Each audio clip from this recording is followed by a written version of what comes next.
सकते हैं, क्योंकि जब आप किसी विचारधारा के संगठन से जुड़े होते हैं और जब आप किसी एक पॉलिटिकल पार्टी और उस पॉलिटिकल पार्टी के विचार से भी जुड़े होते हैं तो उसकी कारगुजारियों से आप नहीं भाग सकते। दुनिया भर में वामपंथ ने क्या किया, इसके बारे में प्रश्न आपसे किया जाएगा। दुनिया में वामपंथ ने सिर्फ डिक्टेटर्स क्यों पैदा किए, इस बात के बारे में आपसे प्रश्न किया जाएगा। दुनिया में जहां जहां वामपंथी पावरफुल हुए वहां वहां लोगों के बेसिक ह्यूमन राइट्स क्यों छीन लिए गए, इसके बारे में आपसे प्रश्न किया जाएगा। केरल में और पश्चिम बंगाल में आरएसएस के स्वयंसेवकों से एबीवीपी के कार्यकर्ताओं को कैसे मौत के घाट उतारा जाता है, उसके बारे में आपसे प्रश्न किया जाएगा।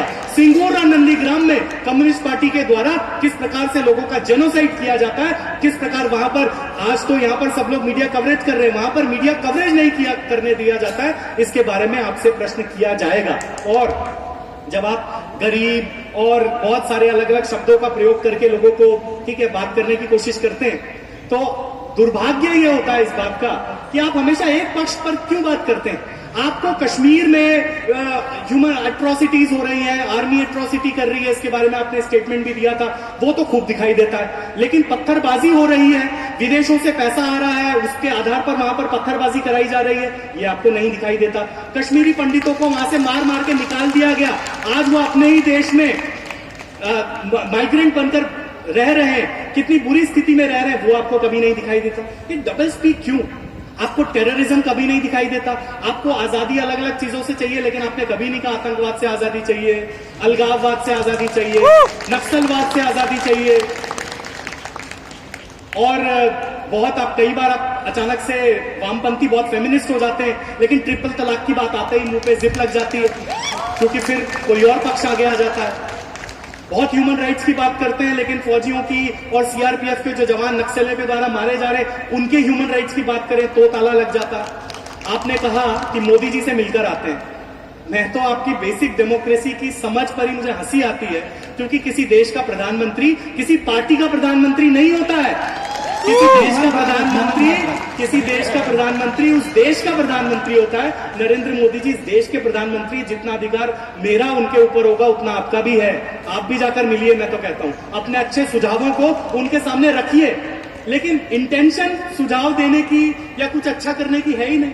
इंटेंशन तो सिर्फ अक्यूज करना है, सिर्फ आरोप लगाना है, सिर्फ उनके खिलाफ माहौल बनाना है, क्योंकि आपके जो विचार है, वामपंथ का जो विचार और आपकी जो वामपंथी पार्टियां हैं, ये विचार जो जेएनयू की लाइब्रेरी में एक कोने में सड़ रहा है, दुनिया में यूएसएसआर से जिन किताबों को फेंक दिया गया, चाइना से जिन किताबों को आज फेंक दिया गया, वो किताबें यहाँ पता नहीं कहां से किनारे से आप चुनकर लाए हैं, और उनके आधार पर जिस विचार को दुनिया ने रिजेक्ट कर दिया, जो कहीं नहीं चला, उस विचार को लेकर आते हैं आप, और फिर दूसरे विचार के लोगों पर सिर्फ आरोप और आरोप। What is your model, what is your contribution?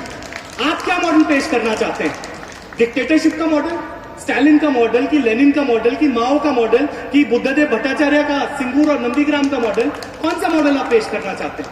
ये सवाल से आप कितनी भी कोशिश कीजिए, कितना भी न्यूट्रल बनने की कोशिश कीजिए, आप नहीं भाग पाएंगे। और मैं तो कहता हूं देश के प्रधानमंत्री आज नरेंद्र मोदी जी हैं। नरेंद्र मोदी जी अगर जो कुछ अच्छा कर रहे हैं उसको अप्रिशिएट करने की हिम्मत भी आप में होनी चाहिए। स्वच्छ भारत अभियान, अगर देश में स्वच्छता होगी आपको कोई नुकसान हो जाएगा क्या? कोई अच्छा काम कर रहा है तो अनबायस्ड तरीके से उसका तो समर्थन कीजिए। देश का दुर्भाग्य देखिए, आयरनी देखिए, नोटबंदी हुई, नोटबंदी से सामान्य जन कितना प्रभावित है, उसको मदद कितनी करनी है। अलग अलग स्टेट में और पार्टियों की भी सरकारें हैं, क्या वहां पे मैनेजमेंट करना है उसके ऊपर ध्यान नहीं है। 200 से ज्यादा सांसद संसद में धरने पर बैठे हैं। और क्यों धरने पर बैठे? कि भ्रष्ट हमारे जो काला धन है, हमारे जो 500 और 1000 के नोटों में काला धन चला गया, वो रुकना चाहिए। अरे टेररिस्ट, नक्सलवादी, अलगाववादी, उन तक जो धन रुका नोटबंदी होने की वजह से, उसका आपने एक भी शब्द में उसका स्वागत नहीं किया, आपको बिल्कुल भी अच्छा नहीं लगा। और प्रश्न जो था कि एंटी नेशनल और नेशनल, देखिए हम लोगों ने 9 फरवरी को भी इस बात को कहा, 10 फरवरी को, उसके बाद भी लगातार इस बात को कहा। कन्हैया कुमार जी तो वहां पर प्रत्यक्ष रूप से उपस्थित ही थे। और जहां तक डेमोक्रेसी की बात करें, मुझे खुशी है क्योंकि इस देश में डेमोक्रेसी है, इसलिए कोर्ट डिसाइड करेगा। मैंने पहले भी कहा है कि हमेशा हम कोर्ट पर ही विश्वास करते हैं कि कोर्ट करेगा। ये कोई यहाँ पर नक्सलवादियों के कंगारू कोर्ट नहीं चलते हैं कि जहां पर एक डंडे के आधार पर कुछ डिसाइड होगा। लेकिन 9 फरवरी को जब देश विरोधी नारे वहां पर लग रहे थे, जब भारत तेरे टुकड़े होंगे और भारत की बर्बादी तक जंग रहेगी, ऐसे ऐसे दुर्भाग्यपूर्ण नारे जो भारत के इतिहास में शायद कभी कैंपसों में नहीं सुनाई दिए, इस प्रकार के नारे जब वहां पे लग रहे थे और आपने वो लगाए, आपने उन्हें रोकने का आपका कोई कर्तव्य न रहा, उस कर्तव्य से जो भागने की आप कोशिश कर रहे हैं वो निश्चित रूप से गलत है। और जब हम नेशनलिज्म क्या है इसके ऊपर डिबेट हो सकती है। आप भारत माता की जय बोलिए, आप वंदे मातरम बोलिए, आप भारत अम्मी की जय बोलिए, आप जय हिंद बोलिए, आप मत बोलिए कुछ भी, आप चुप रहिए, इसकी आपको पूरी आजादी है और भारत का संविधान हमें आजादी देता है। लेकिन आप भारत की बर्बादी की बात करेंगे तो ये एंटी नेशनलिज्म है, तो तोड़ने की बात करेंगे तो ये एंटी नेशनलिज्म है। और जब जिस कैंपस में भारत के जिस भी कोने में कहीं भी कश्मीर की आजादी के, भारत की बर्बादी के, भारत को तोड़ने के, भारत के टुकड़े करने के, आतंकवाद के समर्थन में, नक्सलवाद के समर्थन में, अलगाववाद के समर्थन में कहीं भी चाहे सिर्फ नारेबाजी की जाए और चाहे उस प्रकार का कोई काम किया जाए तो सीना ठोक कर एबीवीपी के कार्यकर्ता रहेंगे उनका विरोध करने के लिए। चाहे दिल्ली विश्वविद्यालय में हजारों की संख्या में खड़े हो, चाहे जेएनयू में 30, 40, 50, 60 जितनी भी उस समय हमारी संख्या होगी, हम डटकर खड़े रहेंगे, क्योंकि हमें गर्व है इस बात का कि हम भारत माता के पुत्र हैं। हमें गर्व है इस बात का कि हम इस भारत देश में रहते हैं जहां पे हमें सभी अधिकार मिले हुए हैं, जिसका अन्न और धन खा रहे हैं, जो माता हमें पाल रही है, हमें निश्चित रूप से उसके ऊपर गर्व है। और हमारी तो संस्कृति रही है। अथर्ववेद में कहा गया, माता भूमि पुत्रो अहम पृथिव्या।